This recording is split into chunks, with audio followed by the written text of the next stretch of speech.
We did a model, we did mathematical model. It's because to have this prediction, for example, this curve, it's given by mathematical model. Okay, thank you. Thank you very much, Mr. Mukhtar. And there is one last question, or is there any more questions? Okay, so we'll have the last question. Please, sir. Thank you for yours. My name is Mustafa Achimi. I am chairman of Greater Cairo Water Company. My question for Engineer Al-Mukhtar.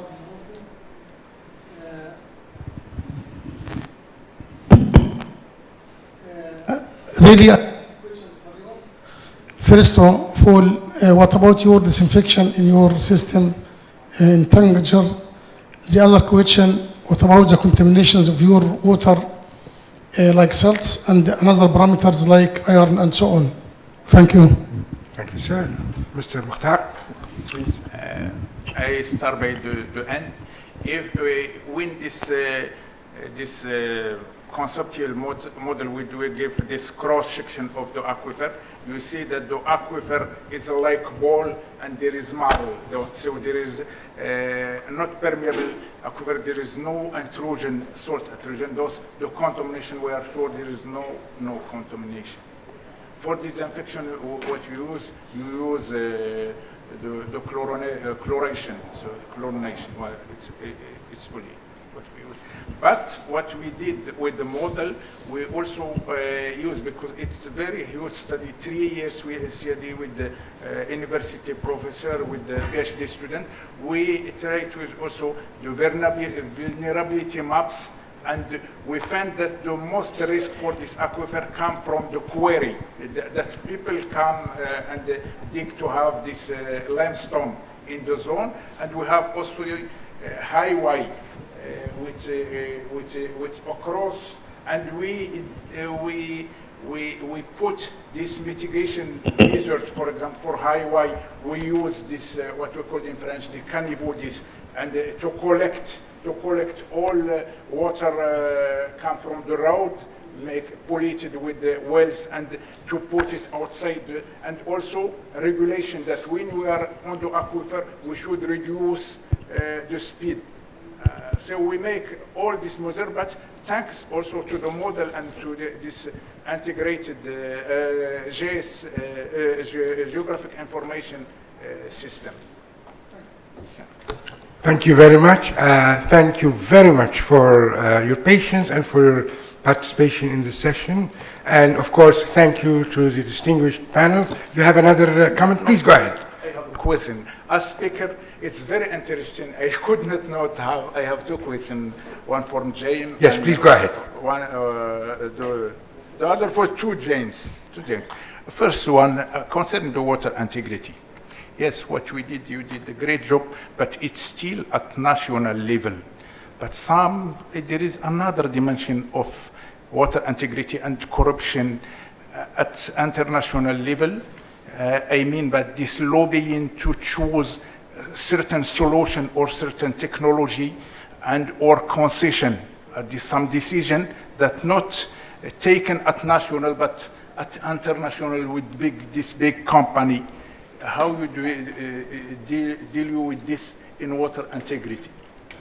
Another question for aqua market: is there any control at sustainable development level? And can I give you example? I am industrial. I come in this. I have a lot of money. For example, I produce soft drink. I don't tell the name. I have a company, soft drink company. I have the money. I will draw it all and give money. And I have my business plan is only for 5 or 10 years, but it will give catastrophic situation after these 10 years. And we have the same problem. It's not soft drink. In Khatara, we talk on Khatara in Morocco. The Khatara is very ingenious. It's sustainable. We can learn for our ancestors to use only what we need. But what happened for their son? They go as immigrants in European country. They send them money, and their parents have money, and they try to use motor pump for the region in order. And now there is no aquifer, no Khatara, because that is, they try to use as mass productive region are indeed it's not. So what is this dimension? There is any control for this market? To respond, you want an explanation about at international level, but I think you're talking about international companies. Yes, it's international control. It's international level. How But we see this integrity at International, International, a rich company. yeah, Rich company. yes, but your million of your- concessional company. but your market is at national level. Yes. I mean, it's, you are talking about a PPP, for example, or this kind of thing. So to me, this is work at national level that you need to do, where you have indeed the contracting institution needs to strengthen its procedures in order to, even though the company that you want to contract or the companies that you want to contract are extremely rich, that your procedure are tight and integer. But to me, this is at national level. It's difficult, but it's difficult this dimension. For example, the contract we have with the private company in Rabat, there is 10,000 page, and for municipality, for example, they can't read the 10,000 and with some asterisks and some. It's very difficult to master. Or It's not a hypothetical question at all. It's a very real question. And I think in many ways, the groundwater management systems are being formed in response to that very threat, that in California at least, and I think all over the world, I suspect OCP has this history in Morocco, of saying we need more and we produce more money with what this is. This may be from groundwater. Again, you don't need to name a brand, but they are able to turn water into gold. If there is no market system, if there's no Qatara to start with, if there is no rules of engagement, that company can come in, pump it dry, and everyone loses. If there is a system in place where they know who gets how much allocation, he can say, look, I'll offer this much for this share. And they can say, oh, I'm going to hold out for more, or no, I'm going to keep farming. Your larger question is a very good one in terms, because this came up in our design process, of Google in California. They need the servers to keep their information data banks, and they make a lot of money. Google is a pretty profitable company. So they could come into any one of these basins and say, we need all your water. And they're very concerned about that because they say, I'm a farmer, I'm a rancher, I make wine or whatever, and I want to pass this on 2 generations. So in the design process, they put what we call buffers, that agriculture will maybe go from 70% to 40%, but it will never go below that.